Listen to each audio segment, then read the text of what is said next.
to this is we are having a series of mini workshops at the moment, quite intense. So last week we had a workshop on the grassroots perspective on CoFSA, and then on Friday we had on the strategic vision. And this one is dedicated to our theory of change and the evidence basis. So, you know, what kind of intervention should we implement to deliver the results we are seeking, and what's the evidence basis for that? We are prepared this workshop with some key partners that are really leaders in this field, including Christine from Lund University, Jamie from the Mindfulness Initiative, Jan from the Inner Development Goals, Gabor from the Mind and Life Europe. So I think I'm really enthusiastic about this workshop, because I think we have really some of the leaders, thought leaders in this field. So I think it would be really interesting. So we will start with Jamie will ground us with a 5 minutes meditation.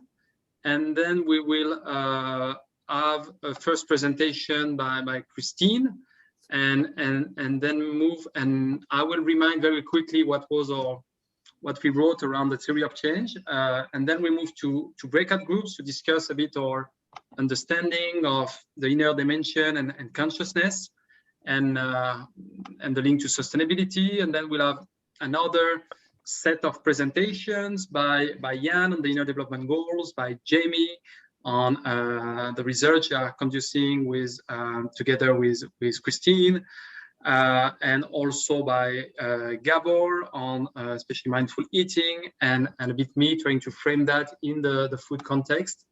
And we'll move to a second breakout group with the same people to discuss more questions. You know, what kind of interventions can the consciousness field can support sustainability? What are examples or implications for the food and agricultural context? We'll have 30 minutes this time, and then we'll come back in plenary for 30 minutes before having final reflections and closing.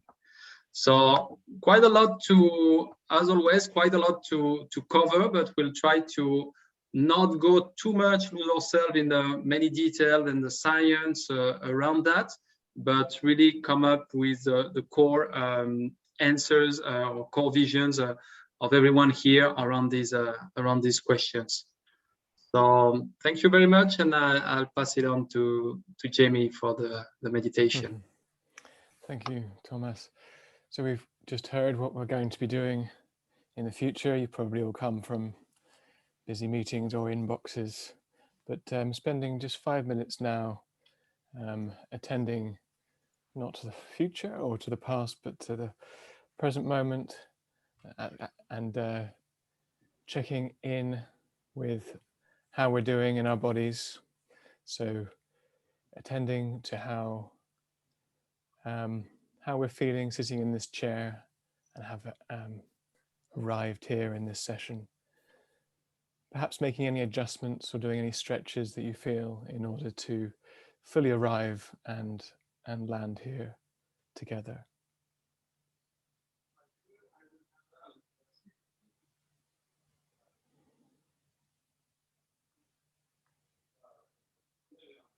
And as we sit, checking into the body breathing.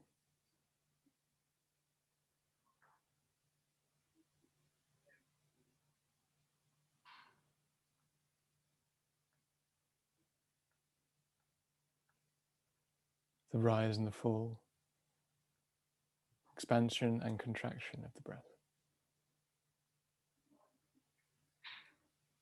the rhythm of life.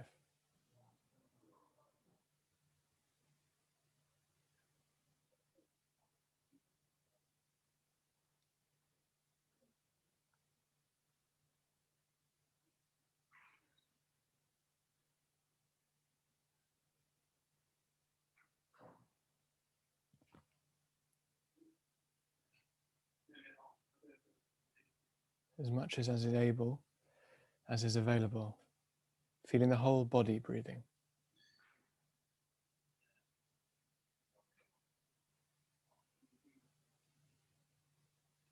perhaps being curious as to how much of the body is involved in the breath.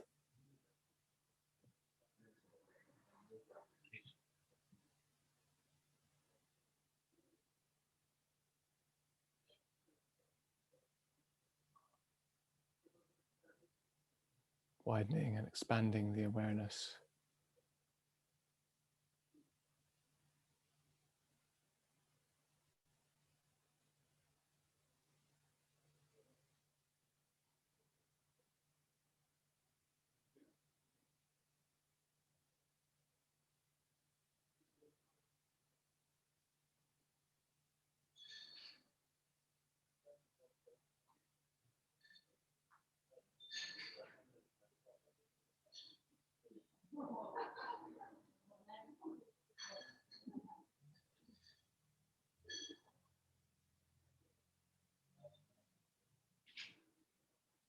And whilst feeling the rhythm, the in-breath and the out-breath, perhaps tuning into any sense of steadiness or solidity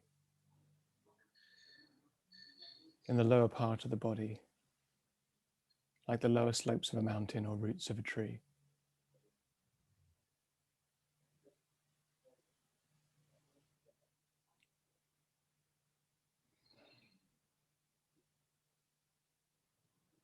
Much as a tree breathes, exchanges,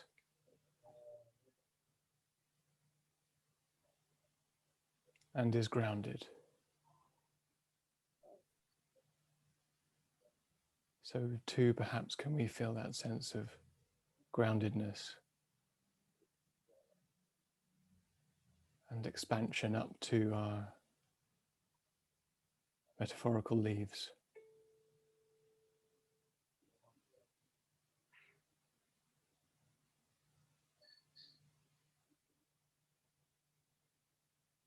The branches that we offer out to each other and to the world.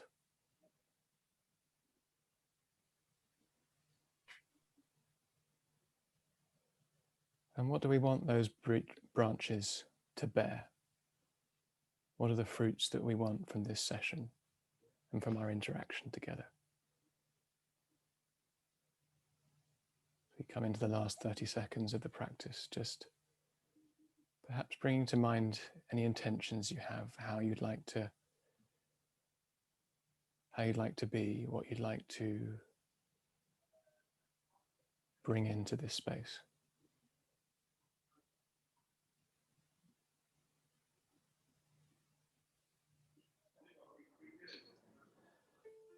And then as you're ready, coming back to the visual sense and the friends and colleagues in front of you, and over to you, Thomas. Thank you very much, Jimmy, for this nice meditation.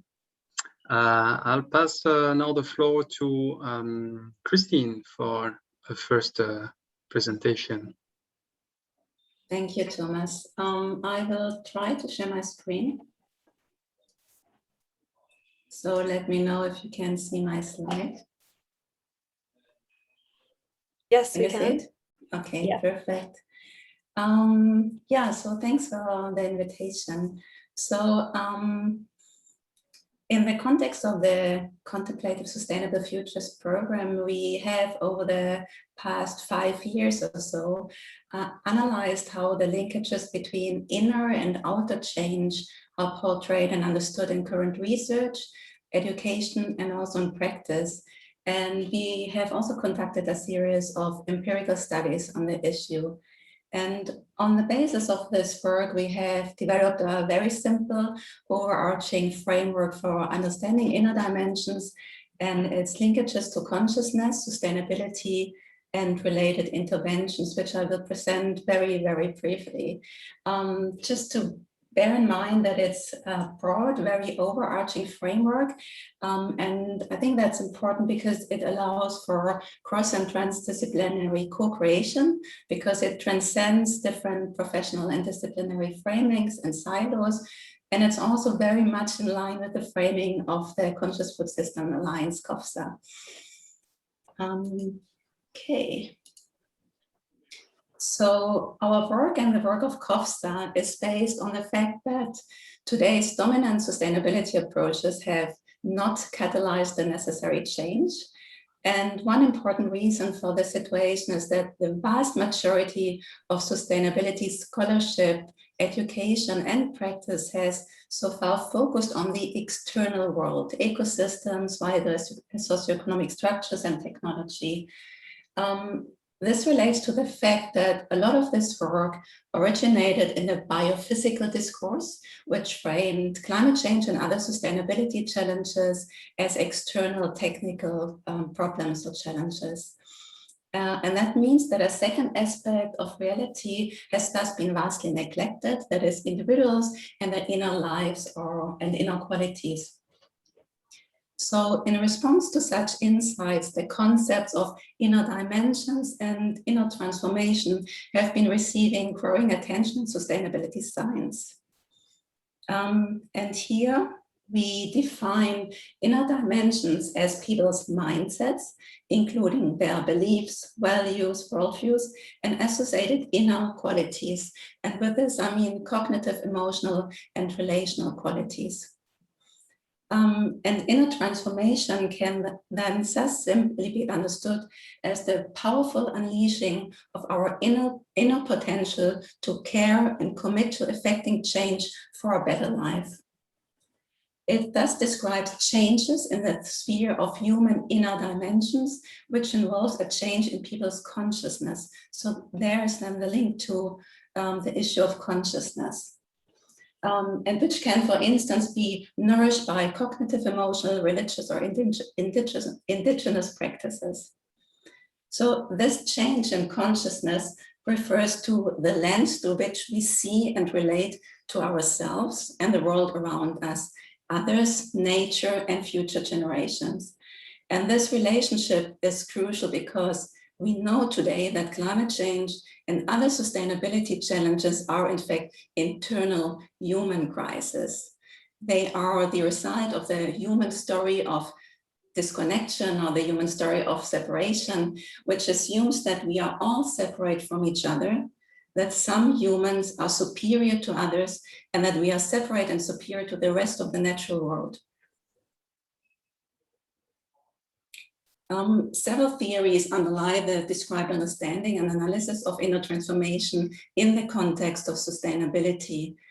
What they all have in common is that they show that systemic change and personal transformation are deeply interconnected, and that addressing inner dimensions or mindsets might hold the most potential for transforming systems for supporting sustainability. There are many theories, and most of them are actually based on the so-called iceberg model. And examples of the existing theories are integral theory, theory U, the three spheres of transformation, the framework for contemplative science, education, and practice towards sustainability, the conscious full spectrum approach, and several competency frameworks that have been developed to support sustainable development. Now, in the context of our program, we have, for instance, developed 5 clusters for transformative qualities, and Jamie and Jan will later introduce similar frameworks, which one can call competency frameworks, or frameworks of transformative skills. However, it is clear that despite all the existing theories and research into inner transformation and personal development practices, their application to sustainability work is in its early stages. And this also means for us that the evidence base for why and how inner dimensions relate to sustainability outcomes at different scales is very limited still. It is therefore essential to, in my opinion, and the work that we are doing, to bridge the gap between the work that focuses on sustainability on the one hand and inner transformational consciousness development on the other hand. As described before, sustainability professionals tend to focus on ecosystems, wider economic structures and technology, and for many the issue of inner transformational consciousness is even considered as non-scientific, private or esoteric.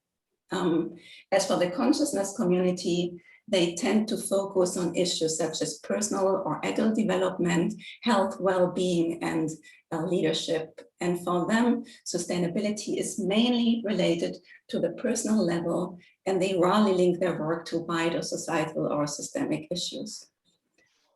So in order to bridge this gap, and move forward, it's obvious that we urgently need a paradigm shift, which I hope will also be supported through CoFSA. And our work over the last year shows that we urgently must stop addressing climate change and other sustainability challenges as purely external problems, and rather we have to frame them as human relationship crisis or inner crisis, and address the associated root causes such as consumerism, racism, and classism. And accordingly, based on the work conducted under the program, we identified two powerful approaches to link consciousness and sustainability. So on the one hand, we have to look into how we can best develop environments and practices that help us discover our individual thinking and internalized cultures or cultural patterns, and increase our sense of purpose and interconnection. And this is important because it can help us to let go of habits that are an expression of the narrative of disconnection or separation that I mentioned before, and understand well-being and sustainability as qualities that can be nurtured. Importantly, and we had this discussion last time, this approach is not about turning people into objects to be changed. Instead, it is about exploring spaces and conditions that can nurture a culture of inner growth, mutual support, and engagement from a place of shared universal values and connection. Then on the other hand, we have to look into how we can best integrate dimensions of climate change or inner dimensions of sustainability into the current political and institutional landscape to create the structures and conditions that would support the emergence of a new, more sustainable narrative. Again, something that we discussed the last time. And that requires the systematic consideration of inner dimensions into all sectors, food, but also all the other sectors, and related policy interventions. It involves modifications to organizations' strategic aims, working structures, project management tools, resource allocation, regulations, and collaboration. So both approaches then can be assessed regarding the mentioned changes at individual and systems level, for which theories and frameworks do exist, and which might therefore also be relevant for the work of CoFSA. Yeah, thank you. So I hand over to Thomas, I think. Yes, thank you very much, Christine. I love listening to your presentation, feel so much aligned. So can you see my screen? I guess so. Yes, we can. Good. So I'll just, before we move to the breakout groups to discuss your understanding of consciousness and inner transformation, I just wanted to show these two slides that we have into concept note at the moment. So as I think it's quite aligned with what Christine has just said. So we started with the root of the crisis on the left side with disconnected individuals, as Christine mentioned, and how that leads to the human, social, and environmental crisis we're in. And the idea that consciousness could be approached in terms of three essential connections to oneself, to nature, and to other humans, and that it can both be beneficial for people and help them move toward pro-social behaviors. And the idea also is that this individual change is part of larger organizational and institutional transformation. They are the basis also for this larger transformation, which can lead us to systems change. The second slide we add is a bit more oriented towards the transformative practices indeed for this reconnection. And as we said, we want to work with a lot of different practices. Can build the inner foundations. We talked about mindsets, values, and skills. So again, very well aligned with what Christine has just presented. And that could be, for example, empathy, creativity, openness to change, etc. And these qualities are essential for the work we're doing on sustainability and regenerations in terms of getting more commitments from people, getting more collaboration, more equity in the system, more innovation, and ultimately, again, system change. So just wanted to present quickly how we approach that until now. And now we will move to breakout groups of 3 persons. I'll stop sharing my screen, and maybe Alice, you can paste maybe the questions that we have for these breakout groups. I will mention them. So the main questions are for this breakout group: what is your understanding of inner dimensions and consciousness? What theories, framework do you use or should we use to think about this in relation to sustainability? So really focus on, what is consciousness? How do we approach that? And really come up, we'll have 15 minutes. That would be a group of 3 people. So, and we'll come back later on to further this discussion with the same group. So there's a lot to discuss. So you can come up with, kind of top of the mind answers to try to have some concrete, pragmatic answers to this question to start this discussion. So 15 minutes breakouts, and then we reconvene here.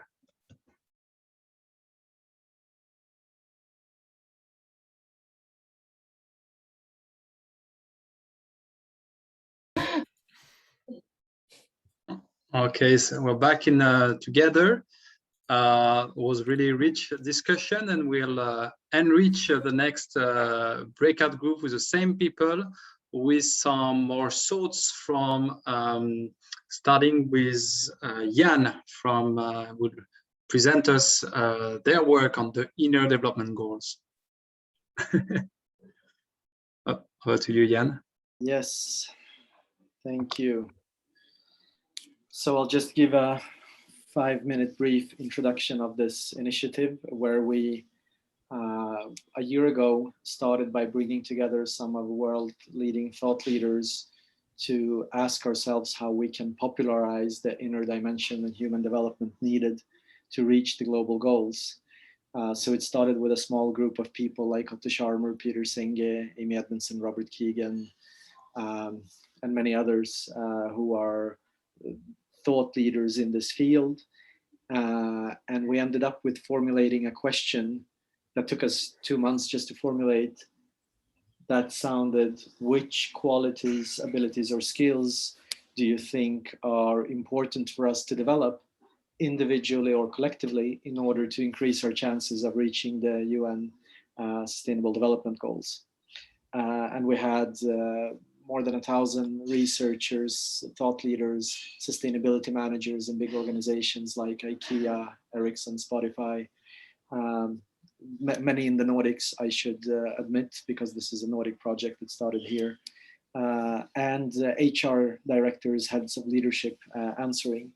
And what we tried to do is we tried to map out the field. Just as Christine Ramsler was saying, there is a lack of communication in between the bubbles in this field, and we wanted to show the broadness, but also the a lot where there is congruence, and how we can work on different parts of ourselves, the inner dimensions that are important for increasing our chances of reaching the global goals. So I'll give you just a short overview of that, if you allow me to. So what we found, and this, it has been a work where 2 researchers have been involved. We've been working for a year, and we will continue for another year. So this is still an open-ended process, and this is version 9, where there has been many iterations.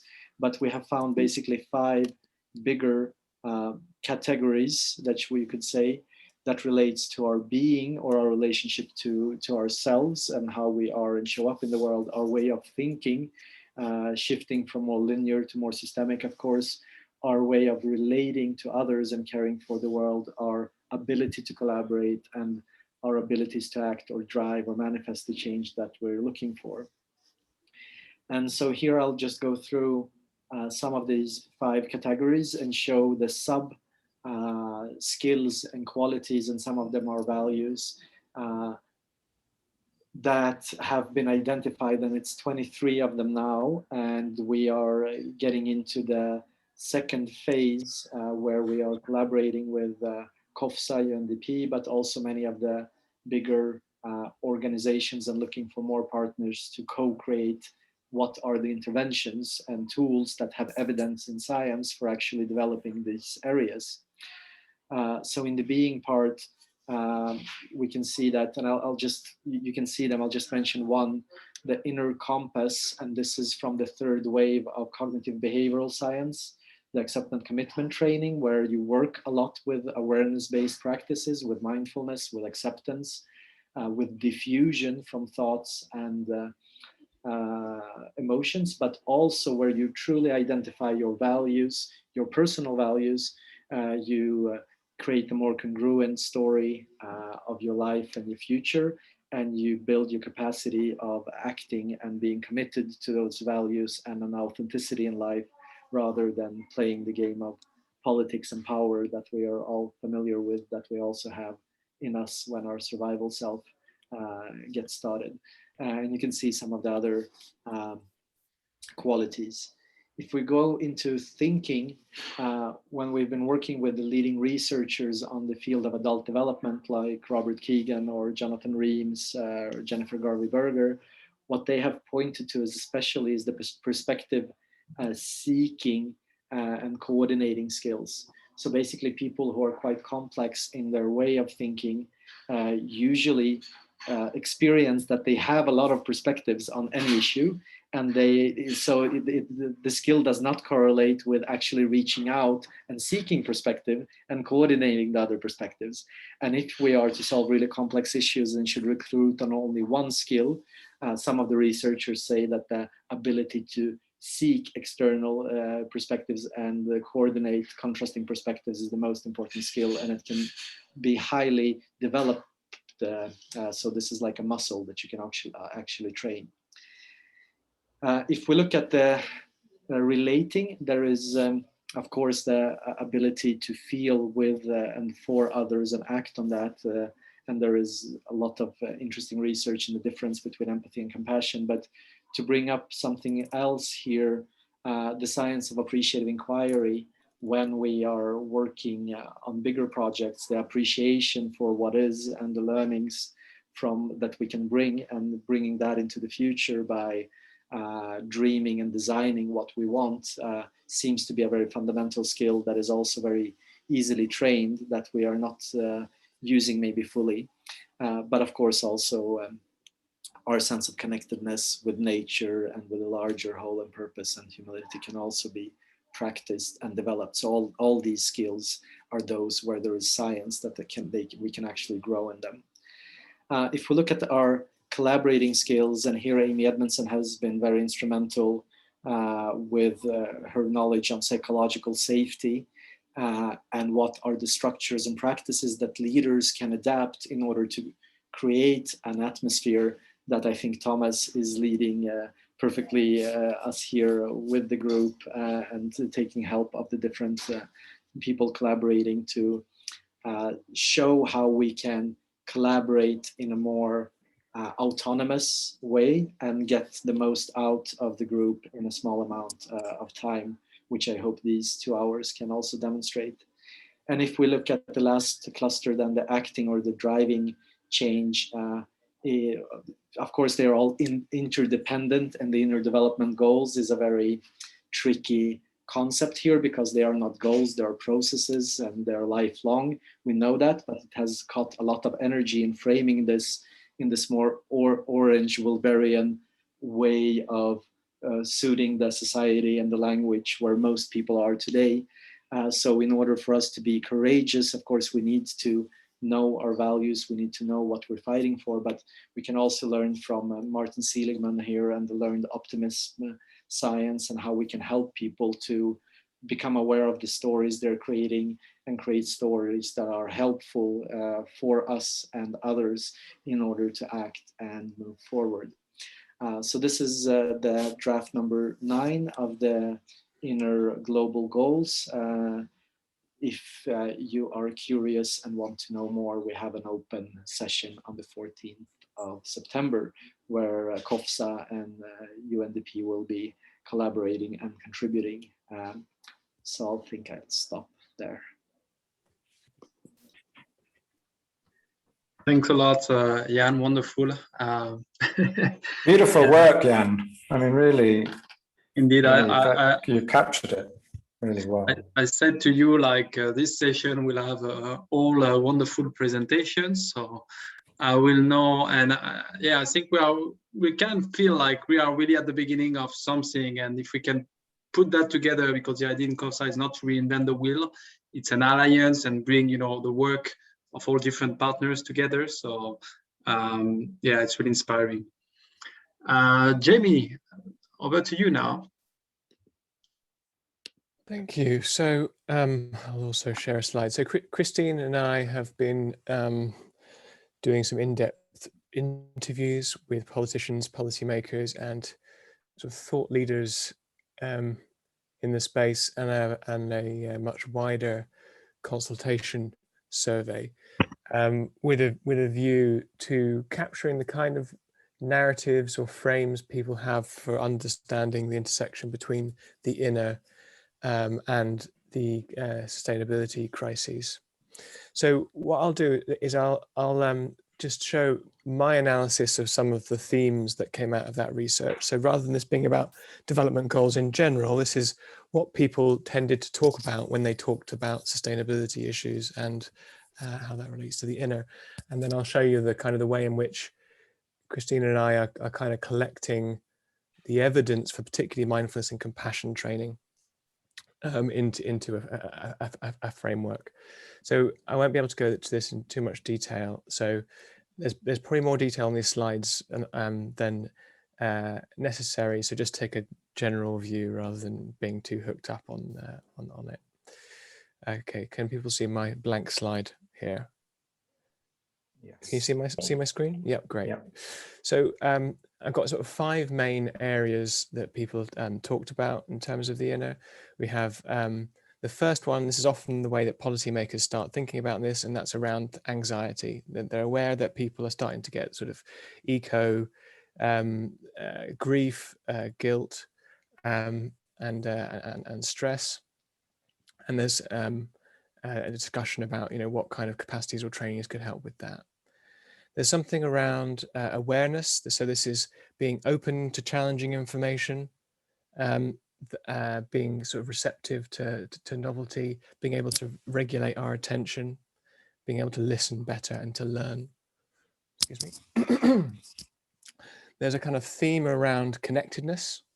In fact, we're choosing to focus the narrative of our report on connectedness because it can actually be a bit of a meta narrative. So this is our ability to relate with each other and to understand interconnectedness and particularly our connectedness to nature. And then there's a theme around sort of purpose, hope, perseverance, optimism that I've sort of classified as this thing around enablers. In order to keep going, we need these things. We need humility, we need joy, we need playfulness.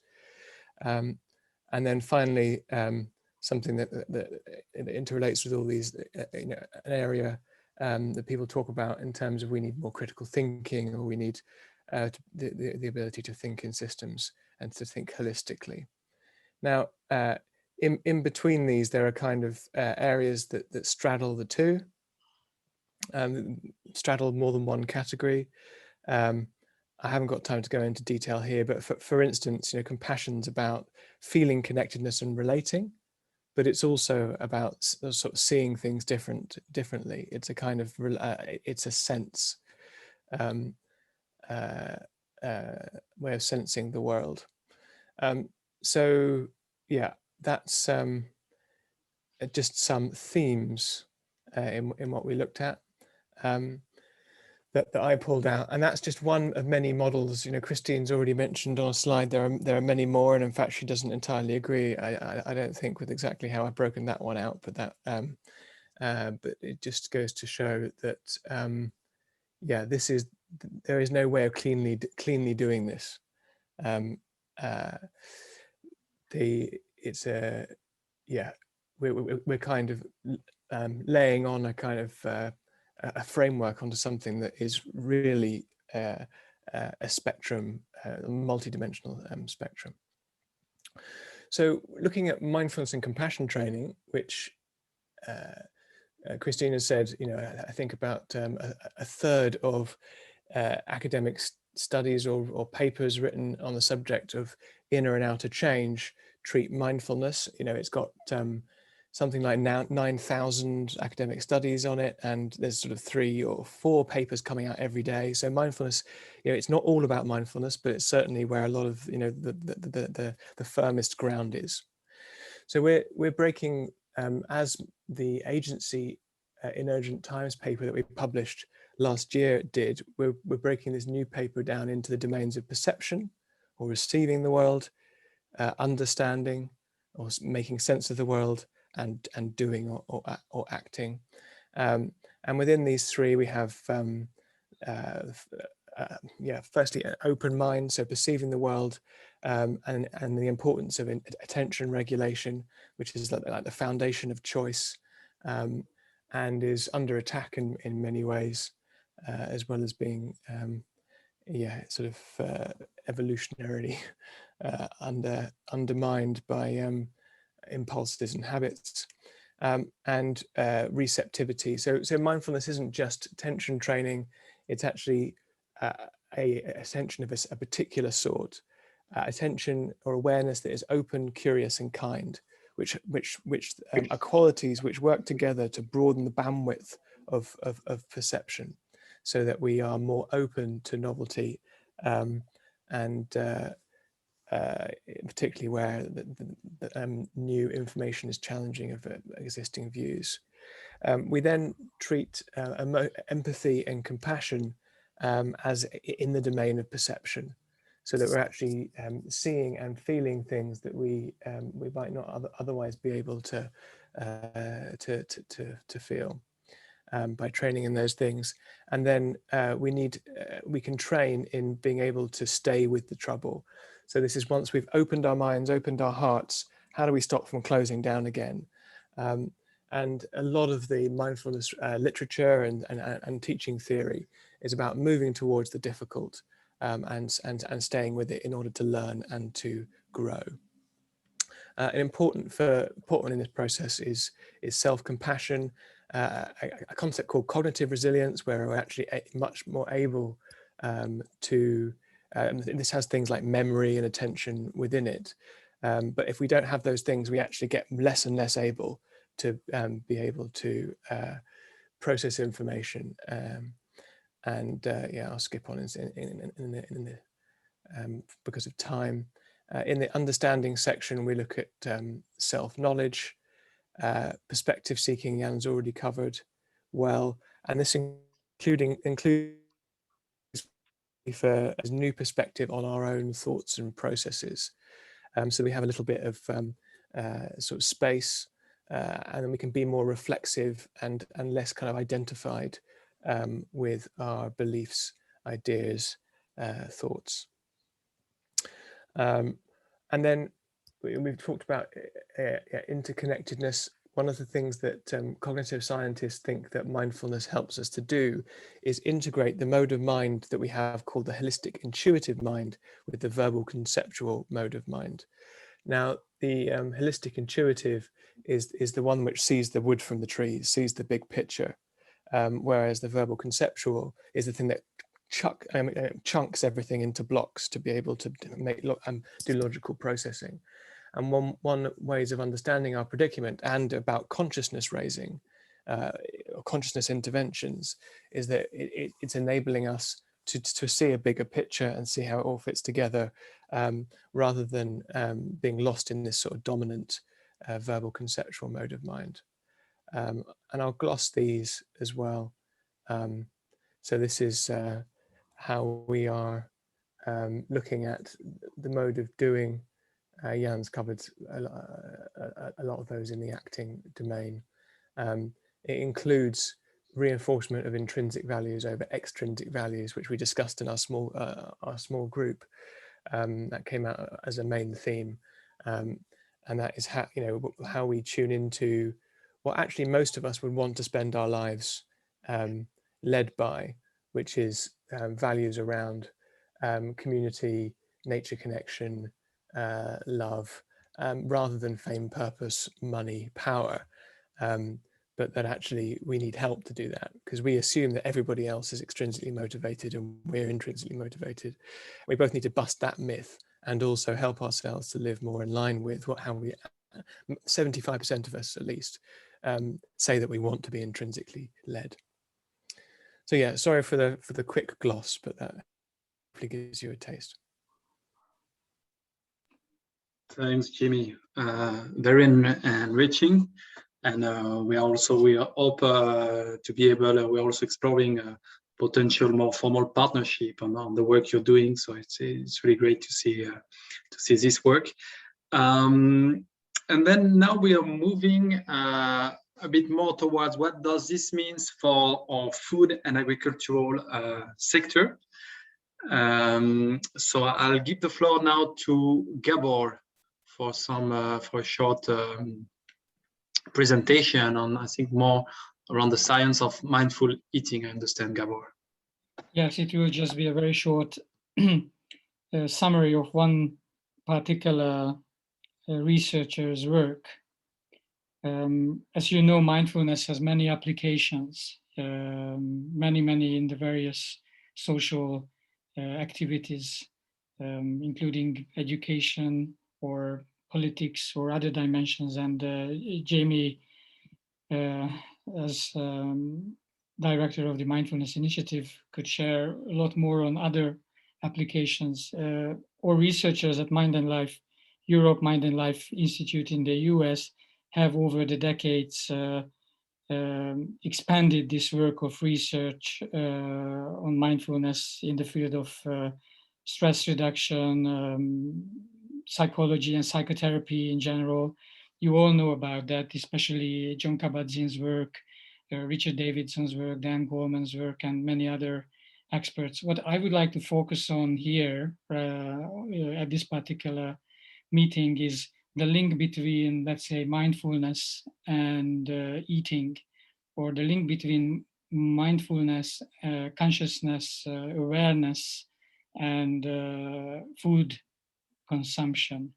Because we are looking for a theory of change here, and also for an evidence-based approach, how we can create a meaningful summary of research results in the field of food systems associated with the relevance of consciousness and mindfulness and awareness and the inner dimensions that we are discussing today. So I would just like to share one particular example from a researcher called Professor Dr. Emmeran Meyer, and I hoped to get a presentation from him directly for today, but he was very busy and couldn't send me his own words, but he promised to address this group or any other workshop or any other group in the UNDP context in any other meeting in the future. So you can count on him, and he's a really fantastic scientist, researcher in this area. So I'm just sharing one particular book he wrote in 2016 called The Mind-Gut Connection. And he is going to come up with a new book this year, actually in June 2021. So it's just about to be published very soon. The title of this new book is going to be The Gut-Immune Connection. So he would like to, in this new book, analyze the detailed, deep connection between our bodily systems, especially around digestion and the gut, and the immune system. In his previous book in 2016, he highlighted the connection between our mind and the digestive system or guts, that there is a hidden conversation between the guts and our mind, between how our mind affects our guts, and also how our guts, especially how we eat and what we eat, the nutrition part of our life impacts our mind on the one hand, but also the brain physically. So we can already mention or explain that the mind or mindfulness as such is not the only element that influences the brain flexibility or the neuroplasticity that came out from important investigations and results of research, but also how we eat and what we eat has a clear impact on how the brain is structured and how then our mindset is framed. Our mindsets or values or beliefs are closely linked. There is a clear research result linking these systems in our mind to our food consumption and our eating. And this book is one of the leading examples of those research results by Dr. Emmer and Meyer.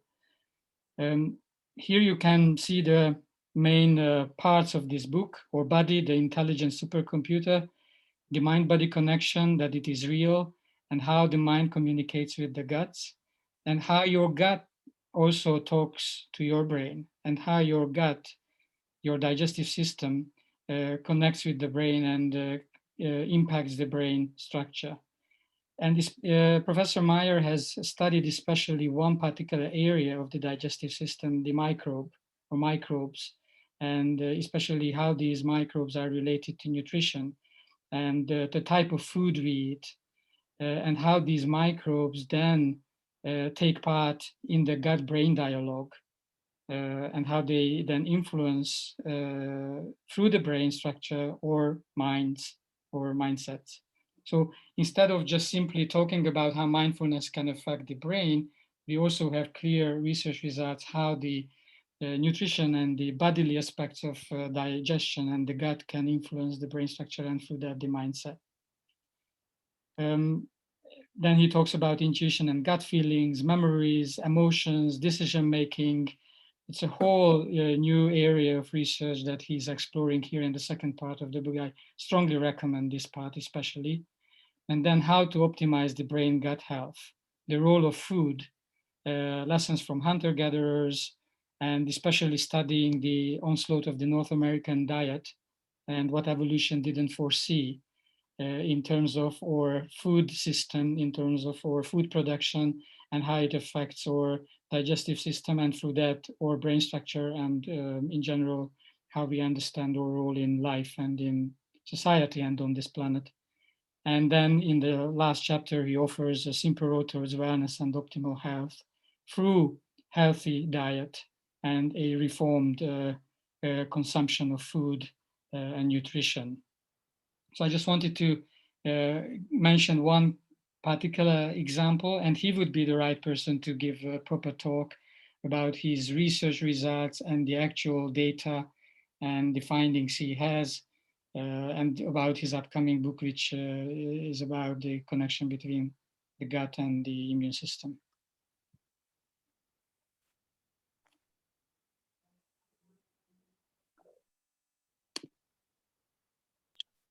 Thank you, Gabor.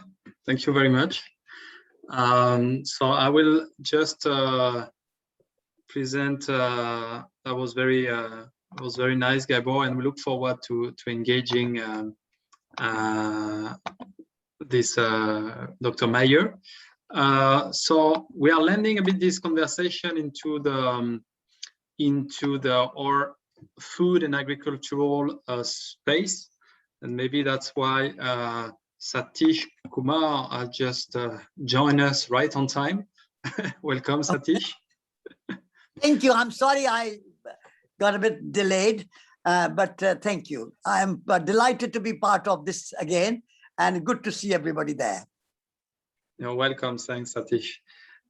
So just a few considerations when we bring this discussion on inner development and sustainability to this food and agricultural space. Maybe a couple of points that are not exhaustive, just some thoughts at the moment. So I think the framework we'll be developing around that need to be practical. So there's some tension with well-defined theoretical frameworks and how they can be useful for us in our work on food and agricultural systems. I think also I've realized that there are also, in terms of evidence basis, a lot of this comes from more experimentations and laboratory, according to the scientific method. But I think there is also evidence basis from on the ground, from long-term experience. I realized that when I was hearing our partners, SECEM, for example, in Egypt, was worked with consciousness really at the core of their work for decades and had gotten extraordinary results. We also realize that interventions need to be culturally sensitive and relevant. And also, the more we go to the local level, the more it's important to leverage traditional knowledge and cultural resources. We are working also on, as we work on agriculture, so maybe the connection to the land and nature, especially for farmers, is really important. And we also work a lot on collaboration in multi-stakeholders process, so the connection with others also is really important. And we've seen there's the resilience agenda is also very strong at the moment, whether in terms of the climate crisis or with COVID, how can we build the resilience through these consciousness approaches. So just some thoughts to lend that a bit more into our agricultural and food space. And now we will go back into the breakout groups to discuss these questions. Alice will put them on the chat, so we can follow up. There was same breakout groups that you add, so we'll follow up on the same. You can go on with early questions around consciousness and dimension, but move progressively towards how they can contribute to sustainability, what kind of consciousness approaches, interventions can we use, and implications or example from the food and agricultural space. So we'll make that next breakout group. We're running a bit late, so we'll make that only 20 minutes. And remember, there's some, so thank you, Alice, for pasting the link with the questions and also to take some notes. So I think we're ready to go now.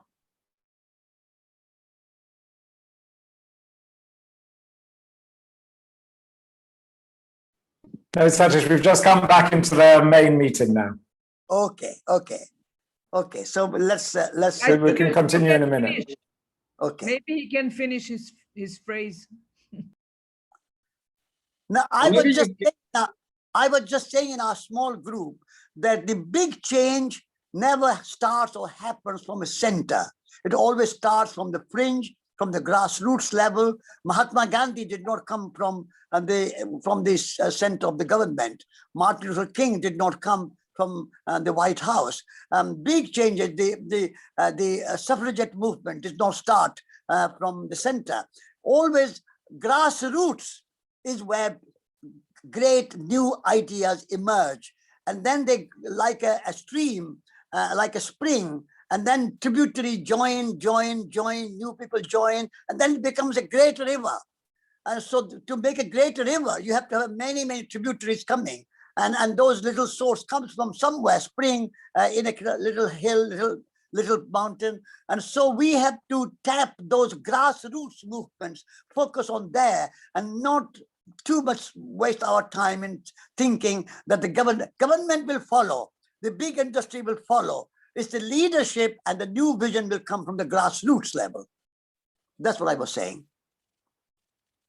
Thank you, Satish. Great to have you. So this is an open space for people to share, your discussions, your insights you developed from the two breakout groups we had today. So we still have 25 minutes for this call.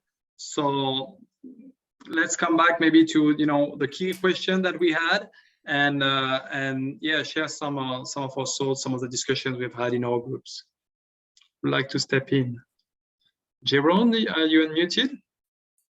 Want to talk? Now you have to talk. Well, we had a really good discussion in our group, but I feel that I don't want to immediately step in because there's so many experts here on this field. So I'll just pause. I'll come back in a moment. I'm happy, Thomas, just to talk about what the things we just discussed in our group. Go ahead, Joe. One of the things Satish talked about was whether we can come up as part of this process with an agreed statement of intent, which is that while there's lots of people who have different opinions and different thoughts of how we act, but actually we are all pretty much agreed on what the problem is and what the solution is. We might have differences. There might be a 1,000 ideas how to get there, but actually having that clear statement of intent and having an organization like the UNDP who is leading on that starts to give it weight and respect. So I think that was one of the things also that came out, that if UNDP starts to showcase its thinking and acting in a different way, that sends out much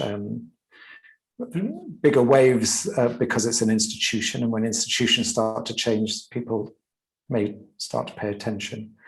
And also there was a recognition that that this work starts within language. So that's part of the statement, that language is important. It helps drive ideas and change. So changing language, that highlighting where change is happening. So as Satish says, change happens from the edge, but often the people in the center don't hear about what's happening at the edge. And the way you bring the edge into the mainstream is partly through showcasing that there is a movement. So at the moment, often movements like this look as though they're hidden. They're not hidden, but they look as though they're hidden given the way news and information and ideas are spread. So bringing a focus of attention to these ideas, to what's being done on the ground, starts to showcase it's already here, it's already happening, but most people just aren't aware of it. The importance of succession, so especially with farming, with so many in the farming community, with so many sort of, particularly in West, sort of aging farmers, that there's a new generation of farmers and young people generally who do not come with the same ideas as the past. So that education aspect. And also Teresa talked about new voices coming in.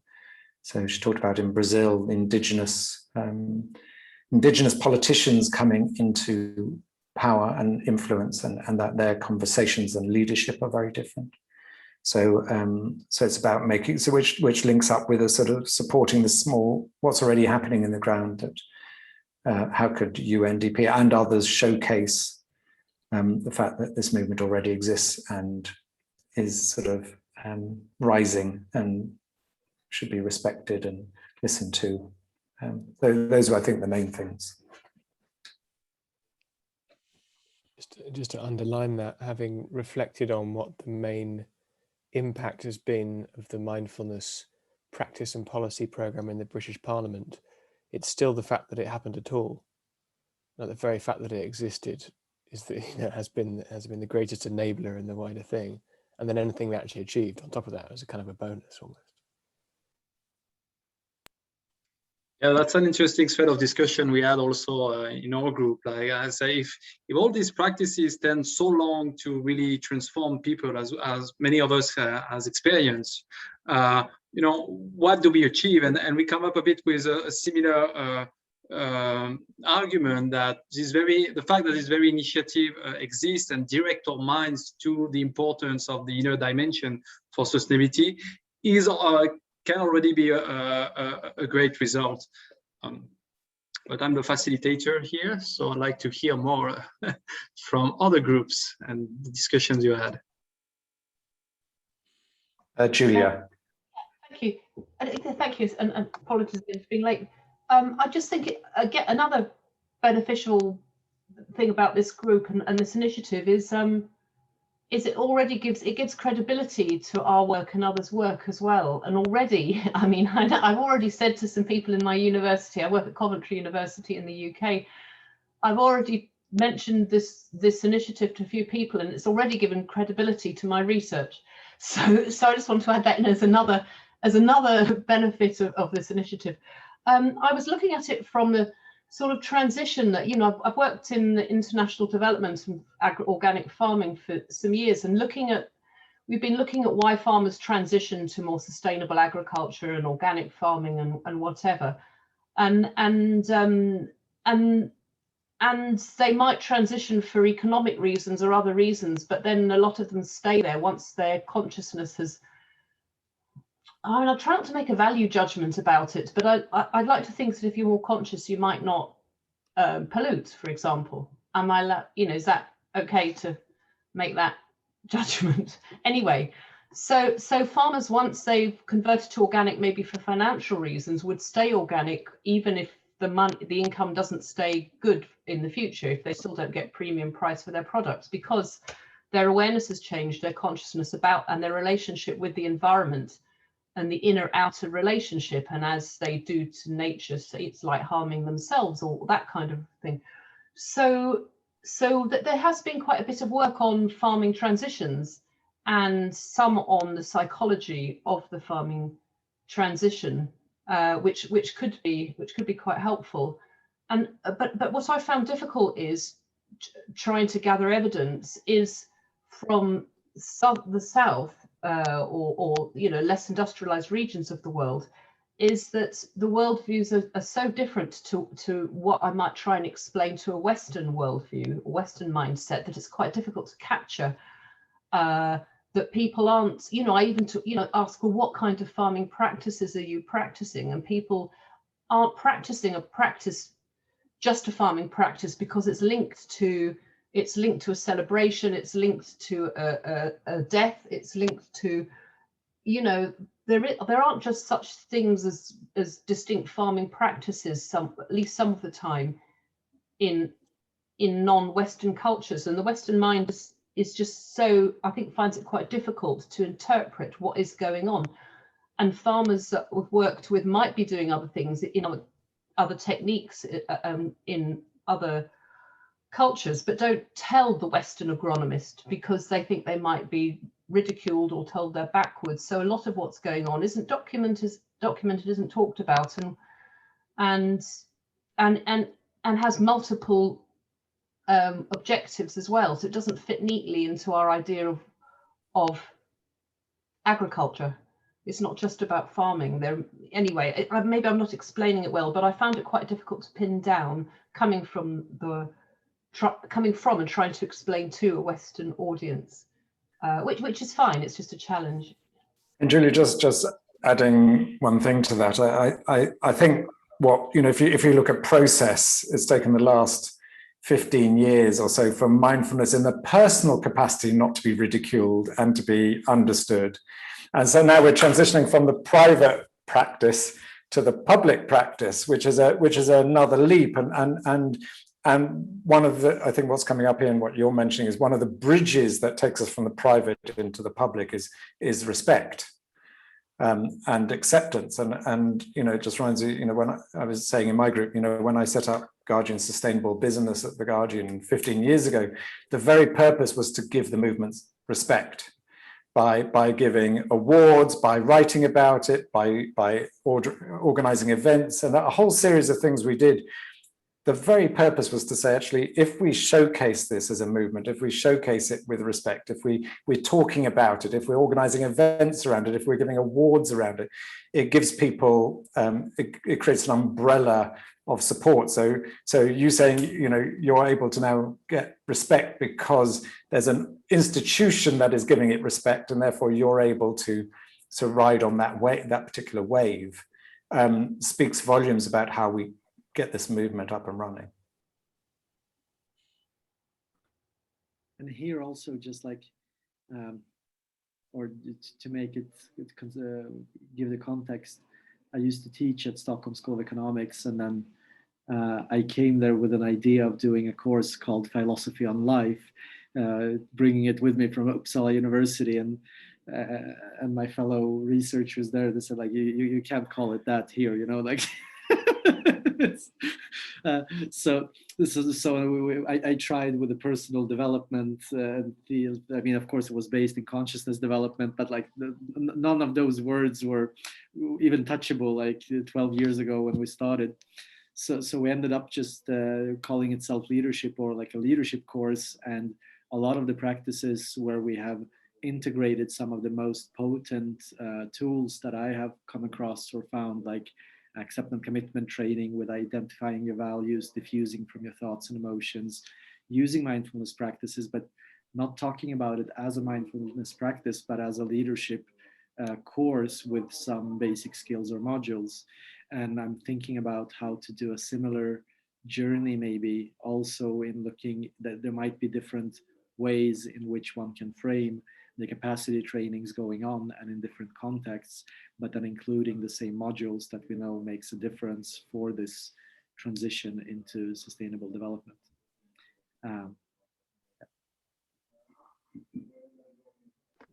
Thanks, Jan. Anyone else would like to share some more discussion? Gabor, I see have your hands. Yes, I would just like to highlight one specific topic from our discussion with you, Thomas, Jan, and Katrina, which was related to the cultural context of our work, because we are coming up with some overarching conceptual framework here on the notion of consciousness, inner dimensions, in relation to sustainability and potential applications, both top-down and bottom-up approaches. But it's important to understand that there are various and diverse cultural contexts on the ground in different continents, where our framework might not be understood completely or fully, or even might not be taken well. So we would, in certain specific cultural contexts, need to take into consideration the local traditions of wisdom, local traditions of conceptualizing similar notions, how they would understand consciousness, awareness, inner dimensions, sustainability, relationship to nature, etc., meaning what their views on the human beings are, and how they, with their local traditions, knowledge, wisdom, traditions, history, culture, can support this overarching development on the conscious food system. So it would require to bring examples from the ground, and also to let them take part in the conceptualization work, which is going to be an ongoing work. So we don't and should not expect ourselves to come up with the final conceptual framework here and now. It should be an ongoing development.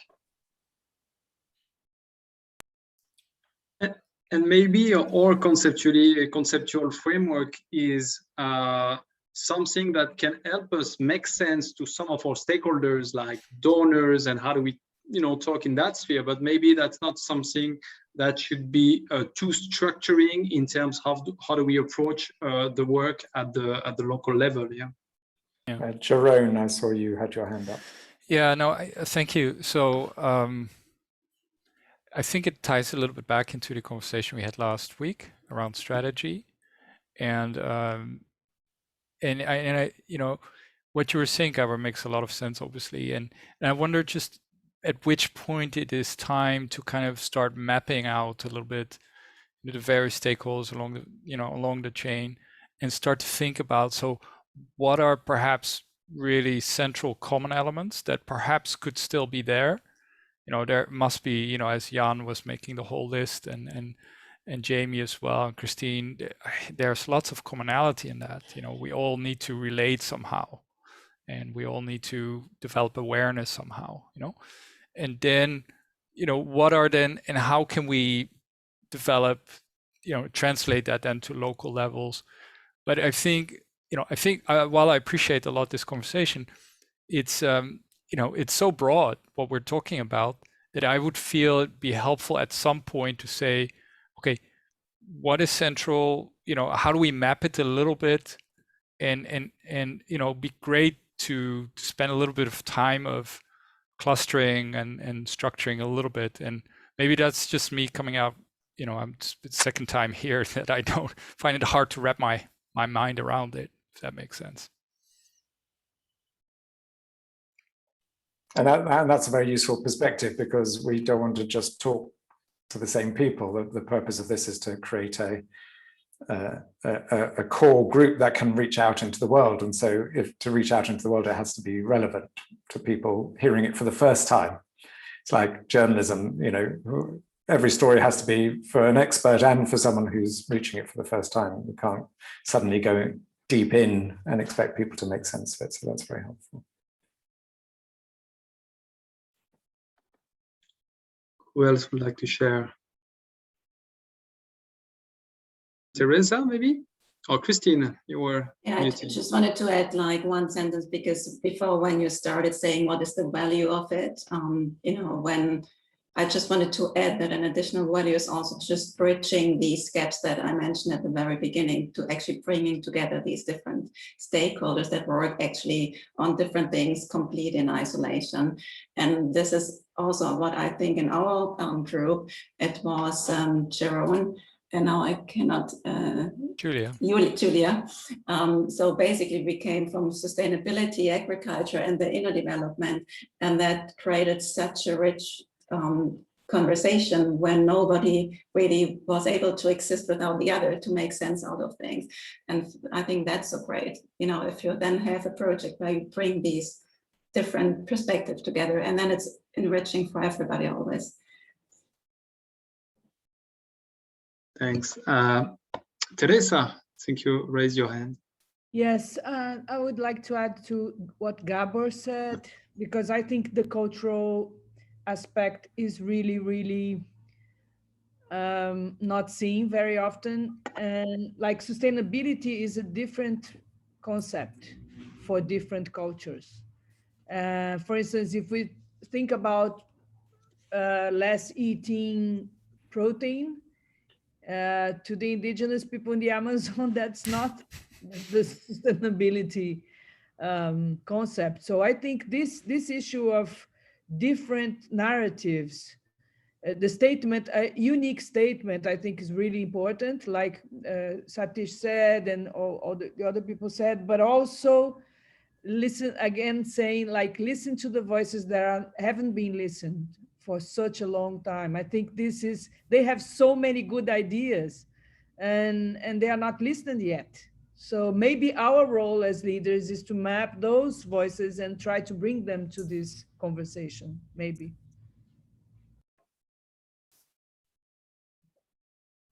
Thank you, Jamie. Teresa. Jamie, I see your hand raised. Just to build on that, and it sort of, this has been a theme in the last two workshops as well, and that if we are identifying the target audience as being sort of two different target audiences, one which is sort of hyper local, extremely culturally contingent, and you have another which is a bit more globalist, because it's the food systems, it's the big companies, etc. Looking at the hyperlocal stream, then you could have some kind of theory of change and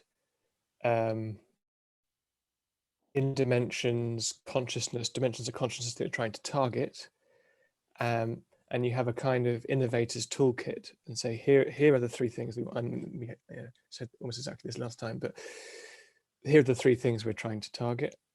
Here's the evidence and the rationale for why these are the things and how you might be able to target them. And depending on whether you are indigenous people in the Amazon, Islamic women in Egypt or whatever, you're going to need to find the language and the frameworks and the philosophy to be able to target those things. And to a naive observer, they will look completely different.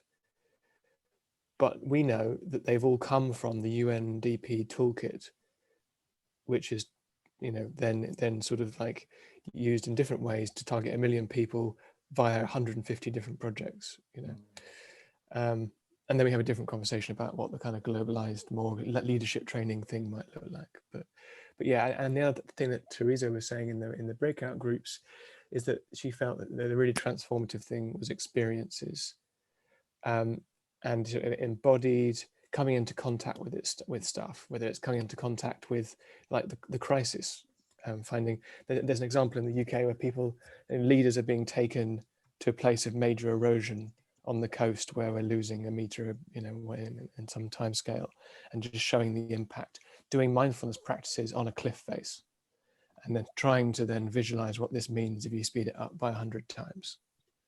I think Teresa's right that actually, what that experience will be different depending on whether you're living in the Amazon or you're living in Egypt. But this idea of combining local philosophy, local language, experiences that are relevant and accessible to the local place, but both capacity building and experience design needs to be combined. It can't just be the experience, because you could just be, making selfies and posting it on Instagram. It's got to be held in a kind of contemplative container to be able to actually feel the full impact.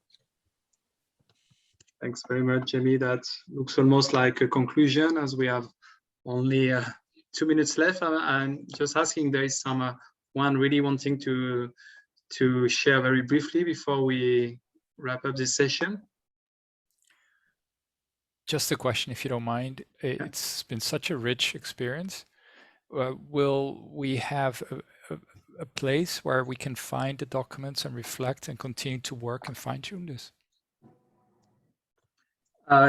Yeah, I mean, if the presenters are okay, we could share the presentation, and that's a bit also my conclusion. So I think we have an emerging group of partners that is already doing some work on that, and would probably, this is an alliance, so we will be welcoming partners to lead on some specific work streams. So those who want to be more involved maybe in the processing and in this reflection beyond such workshop, please let us know, and we'll probably ensure a follow-up with a smaller group to process these inputs and move forward in that discussion. So I hope it answers your question, Jeroen. Yeah. So please reach out to us. If you want to be part of the next step, we'll have to process these inputs. Just really thanking you. I think the conversation was really great today.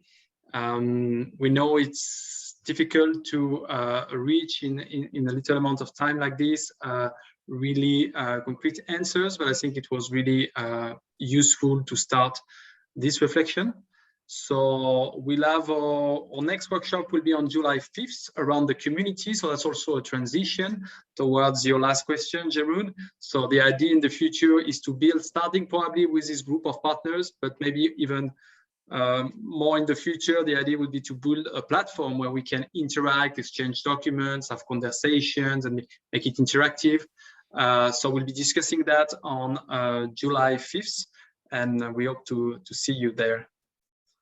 Thank you very much to you all. It was great to spend these 2 hours with you. Thank Enjoyed you. it very much. Thank you, Thank Thomas you. and Alice. Thank you. Much Thanks, appreciated. everyone. Nice to see everyone. Thank Bye. you.